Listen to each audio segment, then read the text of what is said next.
오늘은 역대상 우리 7장에서 10장까지 말씀을 같이 나누도록 하겠습니다. 오늘 우리가 읽은 우리가 앞으로 또 읽어야 될 또 7장의 족보에서는 그 이스라엘의 그 6지파 자손들의 이름이 나옵니다. 이사갈과 그리고 베냐민, 납달리, 므낫세, 에브라임, 아셀 지파가 이렇게 또 족보가 소개되고 있죠. 여러분, 이 지파들의 공통점은 그 이스라엘의 지도를 보면 서북단에 위치한 그 지파들이라는 점입니다. 역대기는 이 다윗이 속한 그 유다 민족이 중심이 된 그 성경 말씀이죠. 사실 북이스라엘에 속한 6지파의 족보는 그렇게 중요하게 다루어지진 않습니다. 그럼에도 오늘 말씀에서 이들의 족보를 이렇게 나열하고 있죠. 그런데 단과 스불론 지파는 또 이 계보에서 빠져 있습니다. 그 이유들이 좀 있겠죠. 그 이유를 우리가 또 추정해 보자면 단과 스불론 지파의 그 땅은 당시 우상숭배가 가장 심했던 곳입니다. 이제 이스라엘을 재건할 이들에게 이러한 우상숭배를 연상하게 하는 그 족보는 하나님의 언약을 이루어가는데 큰 장애물이 되기 때문에 그 지역조차도 이제 족보에서 빼고 소개하지 않고 있는 모습을 볼 수 있는 것이죠. 그런 모습 속에서 이 책이 목표하고 있는 바가 무엇인지를, 이 역대기 성경이 목표하고 있는 것이 무엇인지를 우리가 이렇게 생각해 볼 수 있습니다. 8장으로 가면 베냐민의 족보를 쭉 또 나열하고 있습니다. 베냐민은 이 야곱과 라헬 사이에서 태어난 야곱의 막내 아들이었죠. 그래서 1, 2절은 그의 5 아들의 이름이 등장하고 있고 3절에서 5절까지는 베냐민의 장자였던 그 벨라의 아들들이 기록되어 있습니다. 그 아들들 중에 또 유명한 이름이 있죠. 아비훗이라는 사람인데 이 사람은 아마 사사기에 나오는 이 사사 에훗의 아버지였던 것 같습니다. 이런 역사의 영웅이 이스라엘 공동체를 재건하는 데 있어서 백성들에게 그 이름 자체로 아마 격려와 힘이 되었을 것입니다. 이어서 여러분 8절에서 28절까지는 이 사하라임 계열의 후손들이 나열되고 있는데 이 사하라임 사람들은 어디서 비롯된 인물인지에 대해서 성경에 어떤 기록도 없다는 것이죠. 그리고 29절에서 40절까지는 이스라엘의 초대왕 이 사울 왕의 그 계보를 소개하고 있습니다. 우리 이제 9장으로 넘어가면 그 35절에서 44절에 나오는 그 내용하고 거의 흡사한 내용이 중복되어서 기록되어 있는 것이죠. 우리 9장으로 가면 이 포로 생활에서 돌아온 이들을 각 지파별로 또 자손별로 기록하고 있습니다. 1절에서 9절까지는 포로 생활에서 귀환한 지파에 소속된 이들을 나열하면서 포로 생활 중에도 이 민족의 어떤 혈통이 잘 지켜져 오고 있음을 보여주고 있는 것이죠. 그런 중요한 점은 힘이 있는 특정 지파만이 아니라 온 이스라엘을 이야기하면서 이 지파 간의 어떤 연합을 이끌어내고 있다는 것입니다. 심지어는 운명 공동체로 그간 함께 해왔던 이방 사람들까지도 이 관용적으로 포용하고 있는 모습을 이 족보를 통해서 볼 수 있는 것이죠. 포로기 전과는 확실히 달라진 모습이라고 할 수 있습니다.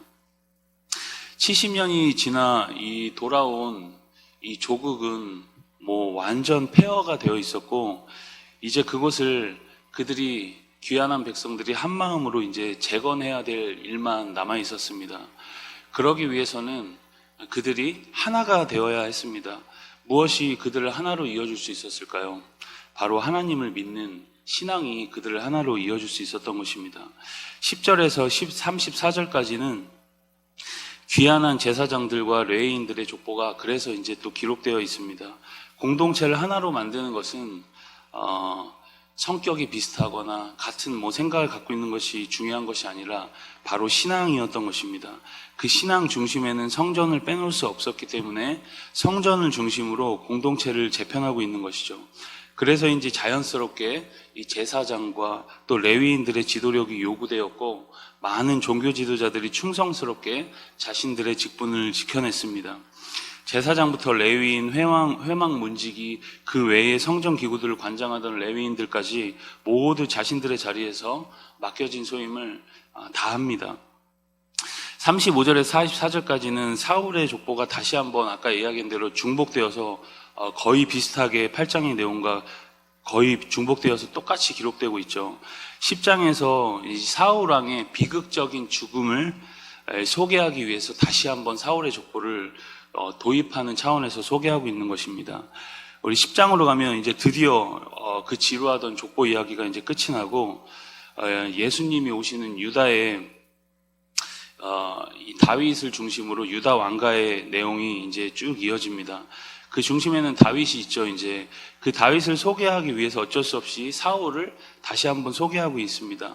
그의 사역이나 이제 이 사울의 업적이나 사역에 대해서는 전혀 소개하지 않고 오직 그의 죽음만을 다루고 있는 것입니다.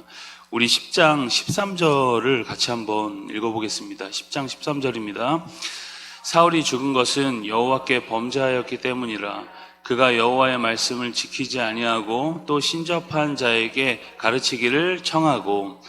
사울의 죽음이 사울의 죽음엔 어떤 배경이 있었는지 이야기를 하고 있죠.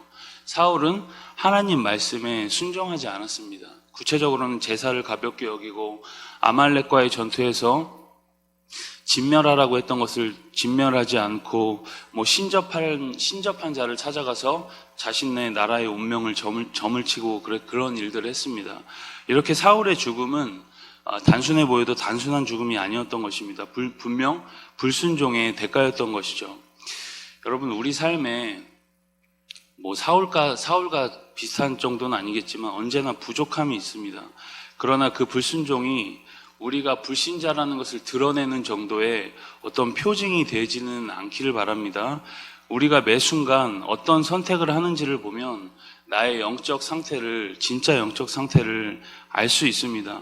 그럼 불순종이 계속 된다는 것은 우리가 불신자라는 증거가 될 수도 있다는 것을 우리가 두렵고 떨리는 마음으로 항상 기억을 해야 할 것입니다. 그래서 여러분, 우리가 무엇을 선택하며 사는지를 보면 내가 어떤 사람인지를 분명하게 알 수 있습니다. 여러분, 불순종은 다른 것이 아닙니다. 하나님을 기억하지 않고 우리 삶에 이제 나아갈 방향을 계획하고 선택하고 그 일들을 여러분 이렇게 이끌어 나아가는 것이 바로 불순종이라는 것입니다. 여러분, 우리 삶에 어떤 선택이든 여러 선택들이 우리 삶에 계속 기다리고 있습니다. 그런 선택들 속에서 우리가 항상 하나님을 기억하면서 모든 일을 계획하고 순종을 선택하는 복된 날이 되시기를 주님의 이름으로 간절히 소망합니다. 우리 다시 한번 역대상 7장에서 10장까지 말씀을 경청합니다.